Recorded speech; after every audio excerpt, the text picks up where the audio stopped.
نے کہا، وہ کون سی چیز ہے جو حضور کے دل کو بہلاتی ہے؟ صلیبیوں کی لاشیں، صلاح الدین ایوبی نے مسکرا کر کہا، مگر فوراً ہی اس کی مسکراہٹ غائب ہو گئی۔ اس کی آنکھوں میں شعلے نکلنے لگے۔ اس نے دھیمی آواز میں، جس میں قہر اور عتاب چھپا ہوا تھا، کہا، مسلمان کی زندگی پھولوں کی سیل نہیں۔ جانتے نہیں ہو صلیبی سلطنت اسلامیہ کو چوہوں کی طرح کھا رہے ہیں، اور جانتے ہو وہ کیوں کامیاب ہو رہے ہیں؟ صرف اس لیے کہ ہم نے پھولوں کی پتیوں پر چلنا شروع کر دیا ہے۔ ہم نے اپنی بچیوں کو ننگا کر کے ان کی عصمتیں رون ڈالی ہیں۔ میری نظریں فلسطین پر لگی ہوئی ہیں۔ تم میری راہ میں پھول بچھا کر مصر سے بھی اسلام کا پرچم اتروا دینا چاہتے ہو؟ اس نے سب کو ایک نظر دیکھا اور دبدبے سے کہا، اٹھا لو یہ پھول، اٹھا لو یہ میرے راستے سے۔ میں نے ان پر قدم رکھا تو میری روح کانٹوں سے چھلنی ہو جائے گی۔ ہٹا دو لڑکیوں کو میرے راستے سے، کہیں ایسا نہ ہو کہ میری تلوار ان کے اتنے دلکش سنہرے بالوں میں الجھ کر بیکار ہو جائے۔ حضور کی جاہ وہ حشمت، مجھے حضور نہ کہو۔ صلاح الدین ایوبی نے بولنے والے کو یوں ٹوک دیا جیسے تلوار سے کسی کافر کی گردن کاٹ دی ہو۔ اس نے کہا، حضور وہ تھے جن کا تم کلمہ پڑھتے ہو اور جن کا میں غلام بے دام ہوں۔ میری جان فدا ہو اس حضور صلی اللہ علیہ وسلم پر جن کے مقدس پیغام کو میں نے سینے پر کندھا کر رکھا ہے۔ میں یہی پیغام لے کے مصر آیا ہوں۔ صلیبی مجھ سے یہ پیغام چھین کر بحر روم میں ڈبو دینا چاہتے ہیں، شراب میں غرق کر دینا چاہتے ہیں۔ میں بادشاہ بن کے نہیں آیا۔ لڑکیاں کسی کے اشارے پر پھولوں کی پتیاں سمیٹ کر وہاں سے ہٹ گئی تھیں۔ صلاح الدین ایوبی تیزی سے دروازے کے اندر چلا گیا۔ ایک وسیع کمرہ تھا۔ اس میں ایک لمبی میز رکھی تھی جس پر رنگ برنگے پھول بکھرے ہوئے تھے، اور ان کے درمیان روسٹ کیے ہوئے بکروں کے بڑے بڑے ٹکڑے، سالم مرغ اور جانے کیسے کیسے کھانے سجے ہوئے تھے۔ صلاح الدین ایوبی رک گیا اور اپنے نائب سے پوچھا، کیا مصر کا ہر ایک باشندہ اسی قسم کا کھانا کھاتا ہے؟ نہیں حضور، نائب نے جواب دیا، غریب لوگ تو ایسے کھانے کے خواب بھی نہیں دیکھ سکتے۔ تم سب کس قوم کے فرد ہو؟ صلاح الدین ایوبی نے پوچھا۔ کیا ان لوگوں کی قوم الگ ہے جو ایسے کھانوں کے خواب بھی نہیں دیکھ سکتے؟ کسی طرف سے کوئی جواب نہ پا کر اس نے کہا، اس جگہ جس قدر ملازم ہیں اور یہاں جتنے سپاہی ڈیوٹی پر ہیں، ان سب کو اندر بلاؤ، یہ کھانا انہیں کھلا دو۔ اس نے لپک کر ایک روٹی اٹھائی، اس پر 2-3 بوٹیاں رکھیں اور کھڑے کھڑے کھانے لگا۔ نہایت تیزی سے پوری روٹی کھا کر پانی پیا اور باڈی گارڈز کے کمانڈر ناجی کو ساتھ لے کر اس کمرے میں چلا گیا جو وائسرائے کا دفتر تھا۔ 2 گھنٹے بعد ناجی باہر نکلا، دوڑ کر اپنے گھوڑے پر سوار ہوا، ایڑ لگائی اور نظروں سے اوچھل ہو گیا۔ رات ناجی کے خاص کمرے میں اس کے 2 کمانڈر جو اس کے معتمد اور ہمراز تھے اس کے پاس بیٹھے شراب پی رہے تھے۔ ناجی نے کہا، جوانی کا جوش ہے، تھوڑے دنوں میں ٹھنڈا کر دوں گا۔ کمبخت جو بھی بات کرتا ہے کہتا ہے رب کعبہ کی قسم، صلیبیوں کو سلطنت اسلامیہ سے باہر نکال کر دم لوں گا۔ صلاح الدین ایوبی، ایک کمانڈر نے طنز کیا، اتنا بھی نہیں جانتا کہ سلطنت اسلامیہ کا دم نکل چکا ہے، اب سوڈانی حکومت کریں گے۔ کیا آپ نے اسے بتایا نہیں کہ یہ 50,000 کا لشکر سوڈانی ہے؟ دوسرے کمانڈر نے ناجی سے پوچھا، اور یہ لشکر جسے وہ اپنی فوج سمجھتا ہے صلیبیوں کے خلاف نہیں لڑے گا؟ تمہارا دماغ ٹھکانے ہے؟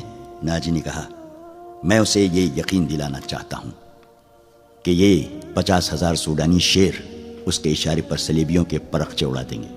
لیکن ناجی چپ ہو کر سوچ میں پڑ گیا۔ لیکن کیا؟ اس نے مجھے حکم دیا ہے کہ مصر کے باشندوں کی ایک فوج تیار کرو، ناجی نے کہا۔ اس نے کہا ہے کہ ایک ہی ملک کی فوج مناسب نہیں ہوتی، وہ مصر کے لوگوں کو بھرتی کر کے ہماری فوج میں شامل کرنا چاہتا ہے۔ تو آپ نے کیا جواب دیا؟ میں نے کہا ہے کہ آپ کے حکم کی تعمیل ہوگی، ناجی نے جواب دیا، مگر میں ایسے حکم کی تعمیل نہیں کروں گا۔ مزاج کا کیسا ہے؟ ادروش نے پوچھا۔ ضد کا پکا معلوم ہوتا ہے، ناجی نے جواب دیا۔ آپ کی دانش اور تجربے کے سامنے وہ کچھ بھی نہیں لگتا، دوسرے کمانڈر نے کہا۔ نیا نیا امیر مصر بن کے آیا ہے، کچھ روز یہ نشہ طاری رہے گا۔ میں یہ نشہ اترنے نہیں دوں گا، ناجی نے کہا۔ اسے اسی نشے میں بدمست کر کے ماروں گا۔ بہت دیر تک یہ تینوں صلاح الدین ایوبی کے خلاف باتیں کرتے رہے۔ اور اس مسئلے پر غور کرتے رہے کہ اگر صلاح الدین ایوبی نے ناجی کی بے تاج بادشاہی کے لیے خطرہ پیدا کر دیا تو وہ کیا کارروائی کریں گے۔ ادھر سلطان صلاح الدین ایوبی اپنے نائبین کو سامنے بٹھائے یہ ذہن نشین کرا رہا تھا کہ وہ حکومت کرنے نہیں آیا اور نہ کسی کو حکومت کرنے دے گا۔ اس نے انہیں کہا کہ اسے جنگی طاقت کی ضرورت ہے، اور اس نے یہ بھی کہا کہ اسے یہاں کا فوجی ڈھانچہ بالکل پسند نہیں۔ 50,000 باڈی گارڈز سوڈانی ہیں۔ ہمیں ہر خطے کے باشندوں کو یہ حق دینا ہے کہ وہ ہماری فوج میں آئیں، اپنے جوہر دکھائیں اور مال غنیمت میں سے اپنا حصہ وصول کریں۔ یہاں کے عوام کا معیار زندگی اسی طرح بلند ہو سکتا ہے۔ صلاح الدین ایوبی نے انہیں بتایا، میں نے ناجی سے کہہ دیا ہے کہ وہ عام بھرتی شروع کر دے۔ کیا آپ کو یقین ہے کہ وہ آپ کے حکم کی تعمیل کرے گا؟ ایک ناظم نے ان سے پوچھا۔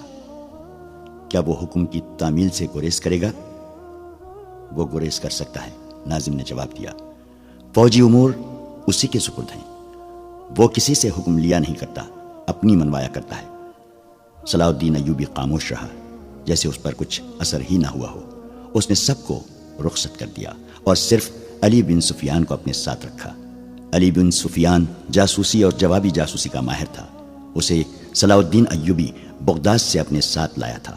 وہ ادھیڑ عمر کا آدمی تھا، اداکاری، چرب زبانی اور بھیس بدلنے میں مہارت رکھتا تھا۔ جنگوں میں اس نے جاسوسی بھی کی تھی اور جاسوسوں کو پکڑا بھی تھا۔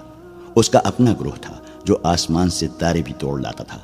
صلاح الدین ایوبی کو جاسوسی کی اہمیت سے واقفیت تھی۔ فنی مہارت کے علاوہ علی میں وہی جذبہ تھا جو صلاح الدین ایوبی میں تھا۔ تم نے سنا علی؟ صلاح الدین نے کہا۔ یہ لوگ کہہ گئے ہیں کہ ناجی کسی سے حکم لیا نہیں کرتا، اپنی منوایا کرتا ہے۔ ہاں، علی نے جواب دیا، میں نے سن لیا ہے۔ اگر میں چہرے پہچاننے میں غلطی نہیں کرتا تو میری رائے میں باڈی گارڈز کا یہ کمانڈر جس کا نام ناجی ہے ناپاک ذہنیت کا انسان ہے۔ اس کے متعلق میں پہلے سے بھی کچھ جانتا ہوں۔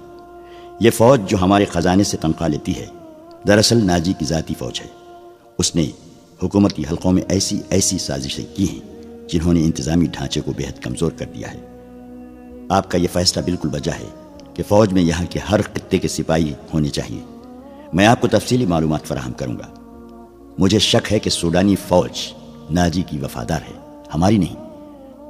آپ کو اس فوج کی تربیت اور تنظیم بدلنی پڑے گی یا ناجی کو سبکدوش کرنا پڑے گا۔ میں اپنی صفوں میں ہی اپنے دشمن پیدا نہیں کرنا چاہتا، صلاح الدین ایوبی نے کہا۔ ناجی گھر کا بھیدی ہے، اسے سبکدوش کر کے اپنا دشمن بنا لینا دانشمندی نہیں۔ ہماری تلوار غیروں کے لیے ہے، اپنوں کا خون بہانے کے لیے نہیں۔ میں ناجی کی ذہنیت کو پیار اور محبت سے بدل سکتا ہوں۔ تم اس فوج کی ذہنیت معلوم کرنے کی کوشش کرو اور مجھے صحیح اطلاع دو کہ فوج کہاں تک ہماری وفادار ہے۔ مگر ناجی اتنا کچا آدمی نہیں تھا۔ اس کی ذہنیت پیار اور محبت کے بکھیڑوں سے آزاد تھی۔ اسے اگر پیار تھا تو اپنی اقتدار اور شیطانیت کے ساتھ تھا۔ اس لحاظ سے وہ پتھر تھا، مگر جسے اپنے جال میں پھنسانا چاہتا اس کے سامنے موم ہو جاتا تھا۔ اس نے صلاح الدین ایوبی کے ساتھ یہی رویہ اختیار کیا۔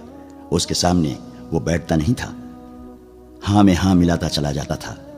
اس نے مصر کے مختلف خطوں سے ایوبی کے حکم کے مطابق فوج کے لیے بھرتی شروع کر دی تھی، حالانکہ یہ کام اس کی مرضی کے خلاف تھا۔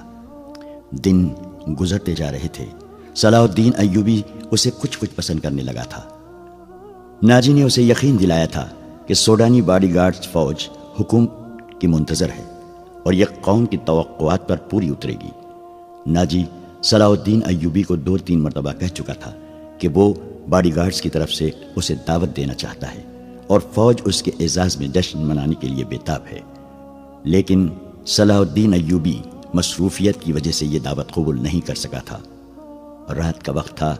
ناجی اپنے کمرے میں اپنے 2 معتمد جونیئر کمانڈروں کے ساتھ بیٹھا شراب پی رہا تھا۔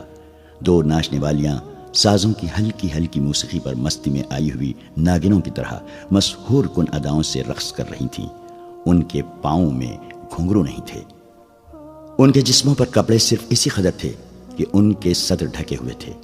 اس رقص میں قمار کا تاثر تھا۔ دربان اندر آیا اور ناجی کے کان میں کچھ کہا۔ ناجی جب شراب اور رقص میں محو ہوتا تھا تو کوئی مقل ہونے کی جرت نہیں کر سکتا تھا۔ صرف دربان کو معلوم تھا کہ وہ کون سا ضروری کام ہے جس کی خاطر ناجی عیش و طرب کی محفل سے اٹھا کرتا ہے، ورنہ وہ اندر آنے کی جرت نہ کرتا۔ اس کی بات سنتے ہی ناجی باہر نکل گیا اور دربان اسے دوسرے کمرے میں لے گیا۔ وہاں سوڈانی لباس میں ملبوس ایک ادھیڑ عمر آدمی بیٹھا تھا۔ اس کے ساتھ ایک جوان لڑکی تھی۔ ناجی کو دیکھ کر وہ اٹھی۔ ناجی اس کے چہرے اور خط کاٹ کی دلکشی دیکھ کر ٹھٹک گیا۔ وہ عورتوں کا شکاری تھا۔ اسے عورتیں صرف اپنی عیاشی کے لیے درکار نہیں ہوتی تھیں، ان سے وہ اور بھی کئی کام لیا کرتا تھا، جن میں ایک یہ تھا کہ وہ نہایت خوبصورت اور عیار لڑکیوں کے ذریعے بڑے بڑے افسروں کو اپنی مٹھی میں رکھتا تھا، اور ایک کام یہ بھی تھا کہ وہ انہیں امیروں وزیروں کو بلیک میل کرنے کے لیے استعمال کرتا تھا، اور ان سے وہ جاسوسی بھی کراتا تھا۔ جس طرح قصاب جانور کو دیکھ کر بتا دیتا ہے کہ اس کا گوشت کیسا ہے، اسی طرح ناجی لڑکی کو دیکھ کر اندازہ کر لیا کرتا تھا کہ وہ کس کام کے لیے موزوں ہے۔ لڑکیوں کے بیوپاری اور بردہ فروش اکثر ناجی کے پاس مال لاتے رہتے تھے۔ یہ آدمی بھی ایسے ہی بیوپاریوں میں سے لگتا تھا۔ لڑکی کے متعلق اس نے بتایا کہ تجربے کار ہے، ناچ بھی سکتی ہے، اور پتھر کو زبان کے میٹھے زہر سے پانی میں تبدیل کر سکتی ہے۔ ناجی نے اس کا تفصیلی انٹرویو لیا۔ وہ اس فن کا ماہر تھا۔ اس کے مطابق اس نے لڑکی کا امتحان لیا اور اس نے یہ رائے قائم کی کہ جس کام کے لیے وہ ایک اور لڑکی کو تیار کر رہا تھا، اس کے لیے یہ لڑکی تھوڑی سی ٹریننگ کے بعد موزوں ہو سکتی ہے۔ سودا طے ہو گیا۔ بیوپاری قیمت وصول کر کے چلا گیا۔ ناجی لڑکی کو اس کمرے میں لے گیا جہاں اس کے دو ساتھی رقص اور شراب سے دل بہلا رہے تھے۔ اس نے لڑکی کو ناچنے کے لیے کہا۔ لڑکی نے جب چوغا اتار کر جسم کو دو ہی بل دیے تو ناجی اور اس کے ساتھی تڑپ اٹھے۔ پہلی دونوں ناچنے والیوں کے رنگ پیلے پڑ گئے۔ اس نئی لڑکی کے سامنے ان کی قدر و قیمت کم ہو گئی تھی۔ ناجی نے اسی وقت محفل برخاست کر دی اور اس لڑکی کو اپنے پاس بٹھا کر سب کو باہر نکال دیا۔ لڑکی سے نام پوچھا تو اس نے زکوئی بتایا۔